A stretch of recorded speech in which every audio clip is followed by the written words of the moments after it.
want to run a 47 in the 400, then you came to the right place, man. And yeah, by the way, all those people that are hating on me, planning my downfall, man, what's up? Hi, my name is Nico Schultz. I'm a 400 meter runner here in Nebraska, 800 meter runner, and 600 meter runner. And today I'm going to be going over my 4x4 that I just here recently ran.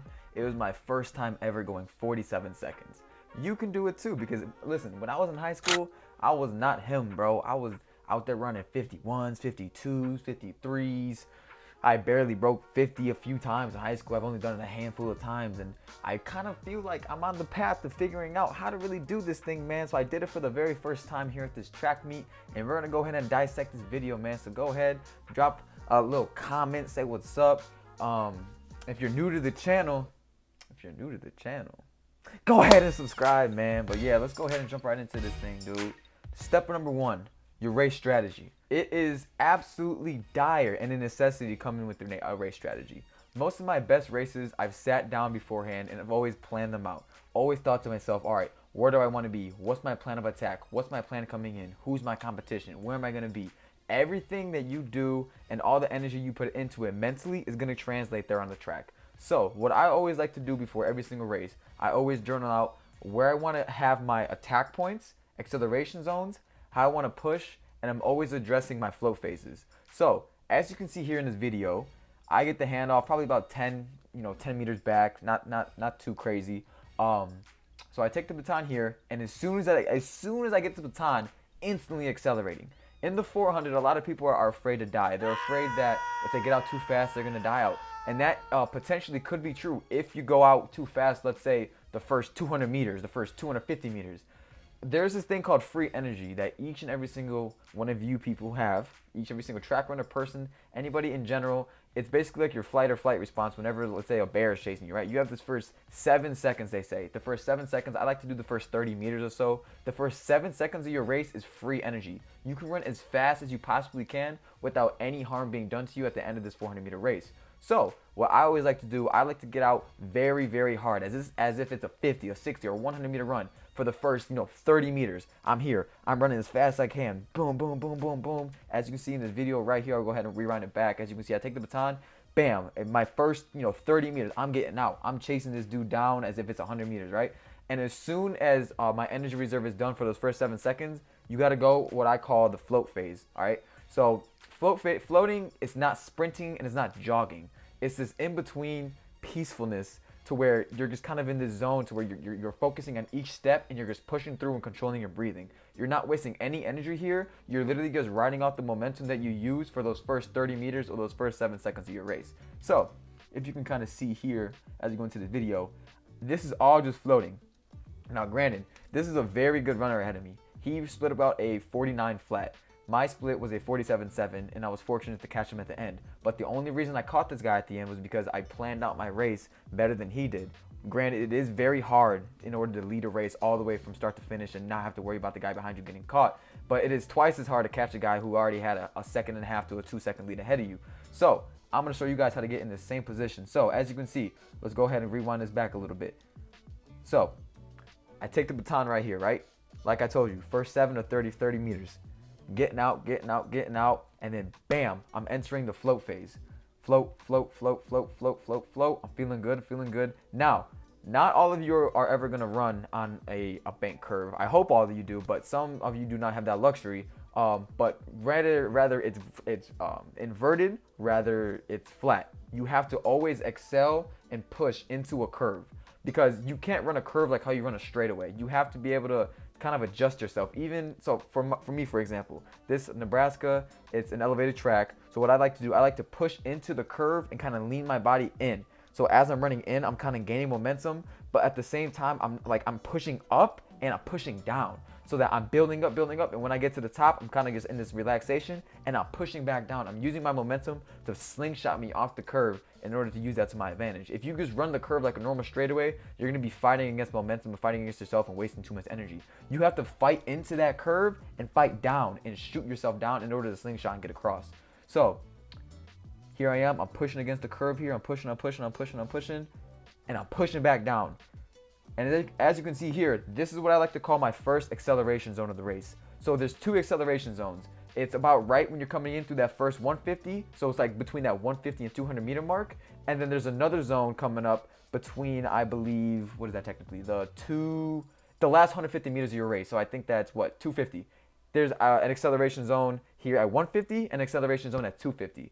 I like to do this because there's only 400 meters in the race, right? The first 30 are you getting out using that free energy. The kind of middle part of that is the float phase, as I mentioned before. And then this right here is really where you have to make a move. So I'm coming off the momentum off the curve. You're slingshotting, right? You have to basically call this your acceleration zone. You have to get up. You have to get up right and really push into the ground. I wouldn't say you're draining your energy, but you're not floating. You got to push into the ground. You got whatever you put in. This is everything that holds true in life and racing as well. Whatever you put in is exactly what you get out. Each step you take in a 400 is detrimental to your success because you're not going to get that step back. So whether that step is lazy or it's powerful and you're getting momentum off the ground, it's going to affect your race in a positive or negative way. You have to push into the ground. You have to literally think each step is a powerful stride. Whenever you're practicing your stride, you don't do it lackadaisical. You always are making sure your form's good, you're standing up tall, and you're pushing off the ground. And your arms are you are nothing without your arms. You always are going to need your arms in your race. If you have bad arms, you're going to have bad legs. You never see nobody kind of just running like this. It's impossible. You have to push. You have to use your arms. And if you look here, I'm really digging. I'm really using my arms. Like, I'm pushing. And you can kind of see him. He's kind of leaning side to side with his stride and stuff like that. Like, he's starting to feel it, right? And me, I'm accelerating. I know this is my excel zone. I have this plan coming in. I knew on this curve, rather he was in front of me, behind me, next to me, that this was going to be in my excel. That's another race strategy as well. Do not change your race strategy just because of something that's happening within the race. Things might not go to plan. Things might, go faster at the start or faster at the end. Never throw away your race strategy because of fear or uncertainty. Always hold true to your plan because it's going to serve you well and it's going to give you more race experience as well. Stay true to that race strategy. So as you can see here, I'm really pushing. This is my acceleration zone. So bam, after getting to my acceleration zone, what do we say about the curves? You're pushing into the curve. I'm pushing, kind of leaning to the side a little bit, and then I'm pushing back down into my second acceleration zone. Right here, if you can kind of see, I really made up a lot of ground in this back stacker. Not a lot of people thought that I was gonna be able to catch this guy, but I was coming off this curve and I have such great stamina coming into this race and a lot of great conditioning, which we're gonna get into later into this, that I was able to make a move and make a plan, and he started kind of fizzling out and I was kind of just getting started. So as you can see here, I really ate up a lot of ground. I mean, if you rewind it, back to even just the beginning, like, I was not this close to this guy. I mean, he had a respectable lead, against me. He was way up there, and then we fast forwarded to where I just was right about here.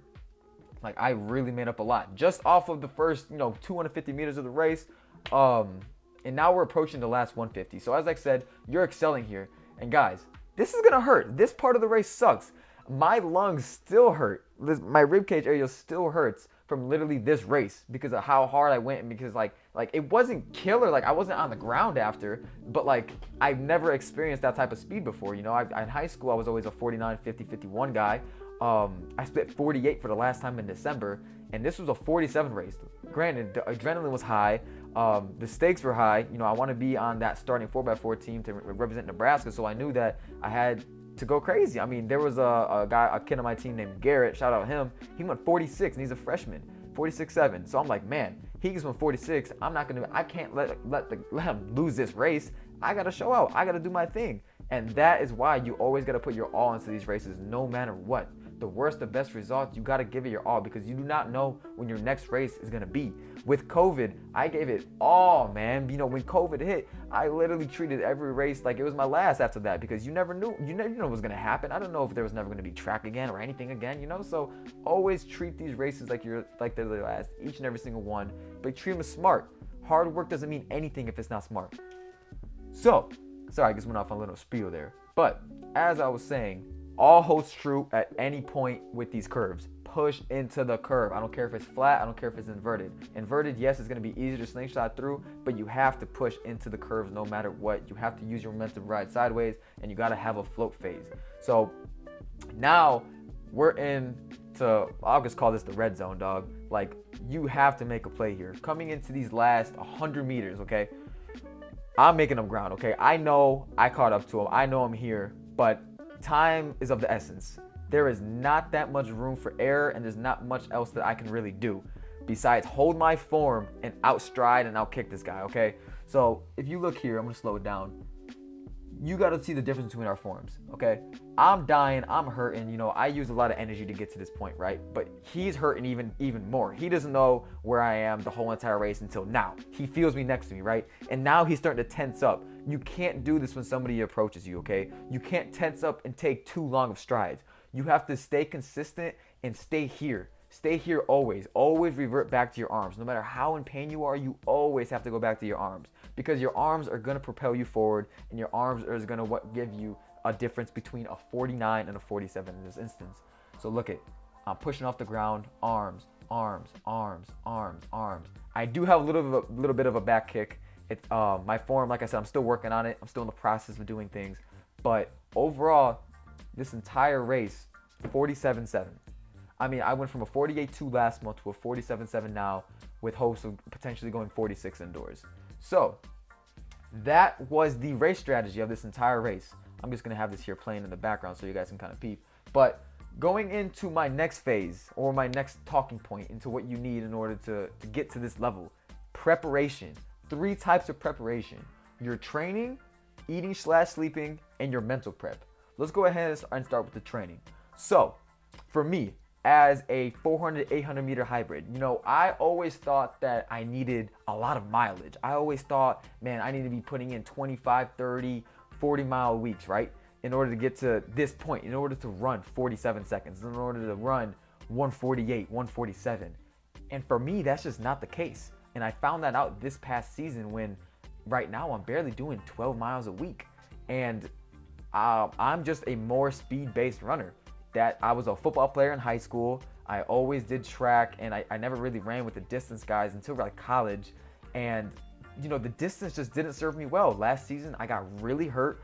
It didn't end up working for me, and you know, all the mileage ended up hurting me. All those crazy long 2K, 3K, 5K workouts ended up hurting me. And for me, my training this season, it's been a lot of speed work. In the fall, I did a lot of hills, a lot of 200s. I mean, there was points where we were doing 16 200s at 2 minutes rest at, you know, 30, 29, 28, 27, and I was finishing out the last reps in like 24, 25 seconds.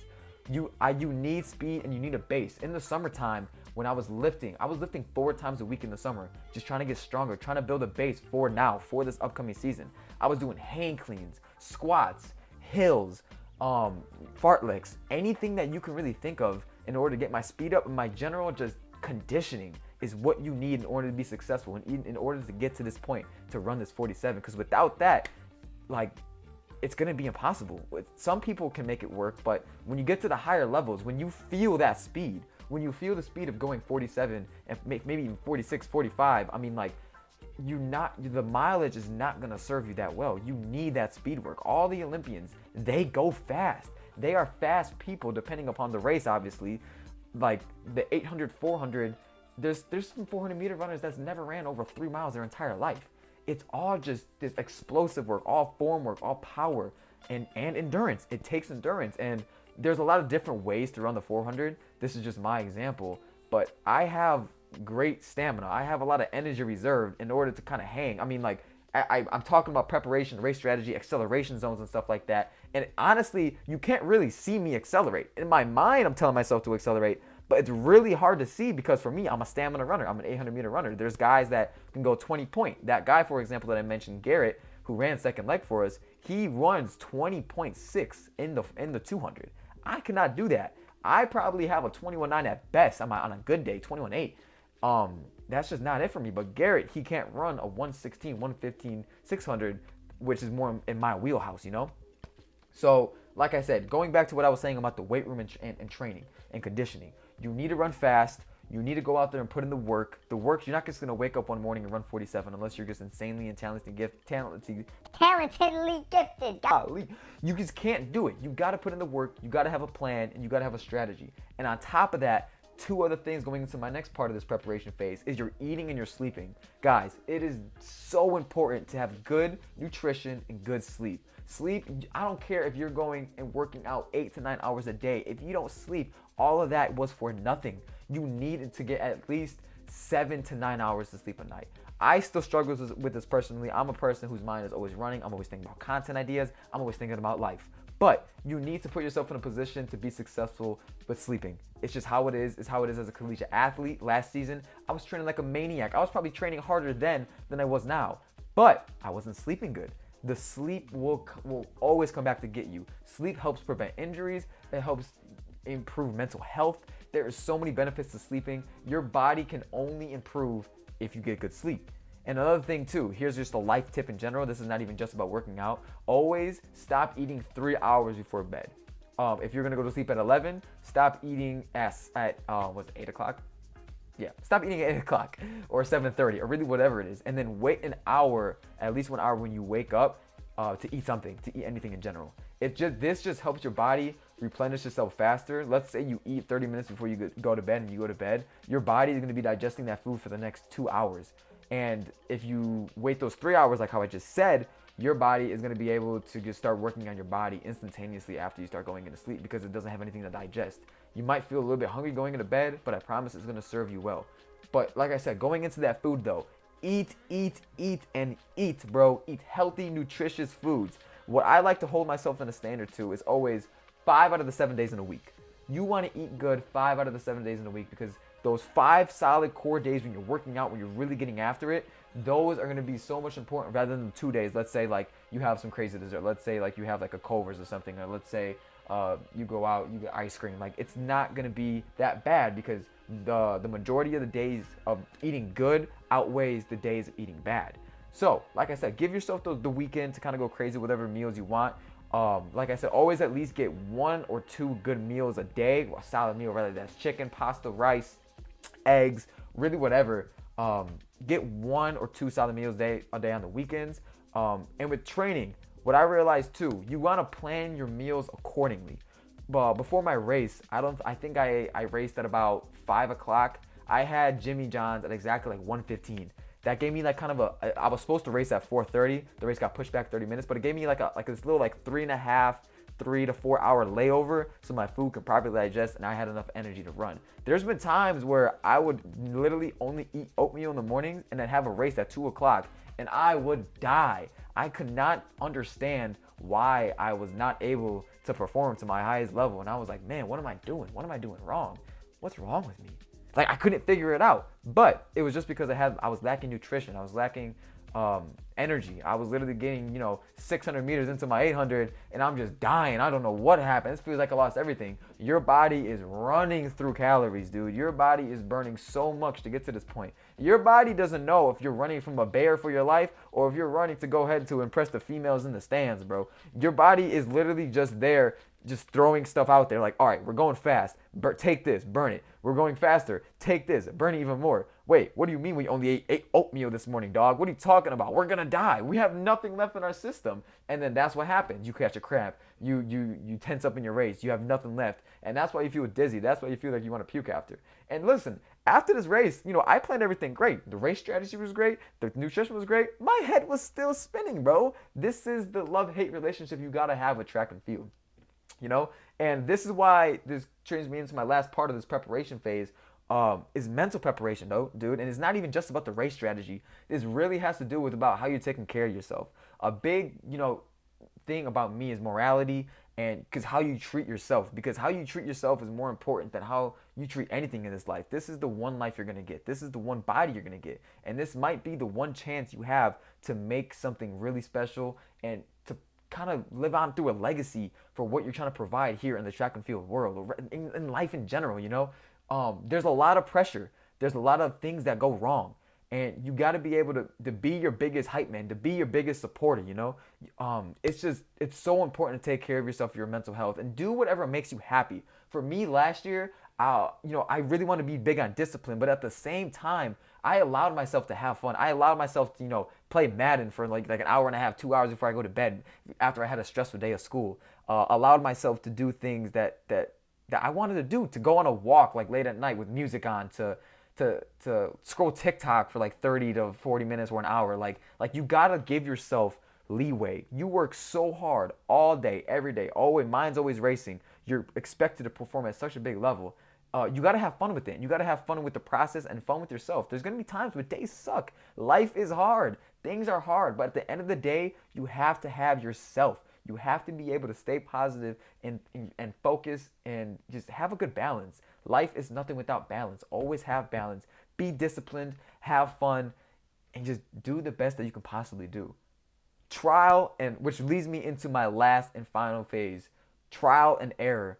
As I mentioned before in this video, and I always say this, I was not always the best runner.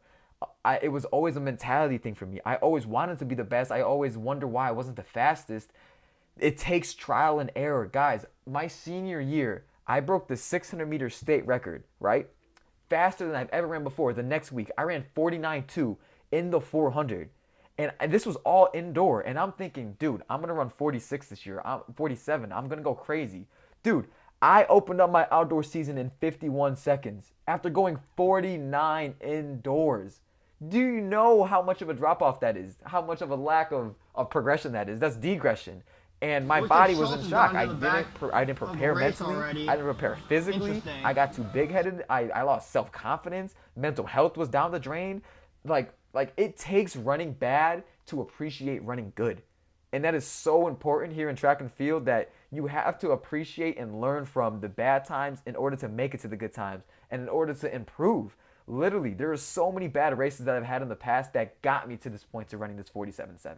And I'm super proud of myself, and I'm super happy for all the progressions I've made throughout these past years. I started running track in the 7th grade, dude, and I was barely breaking 60 seconds in the 7th grade. Got to high school. I was barely running 52s and 51s my freshman year, sophomore year. Finally ran 49 in the open. Junior year, COVID, senior year. Went crazy and then lost it all. Got to the top and then lost it all. Freshman year, I want to ball out.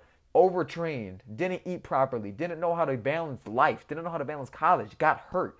And now here I am after all those years of experience, from all the way from 2016 till now, till 2023, and still in counting in years. You have to fail. You're gonna fail. I need you to fail. If you want to be successful, you have to fail. And it sounds so crazy, but I failed miraculously, dude. I've had races where I was projected to win by landslides and got last. Like, it's how life works, and it's what's gonna make you great, and it's how I became great. And like I said, this is what it takes in order to get to this level. And I hope this video helped each and every single one of you. I hope that you achieve all your dreams and all your goals. 47.7 was the split in this race.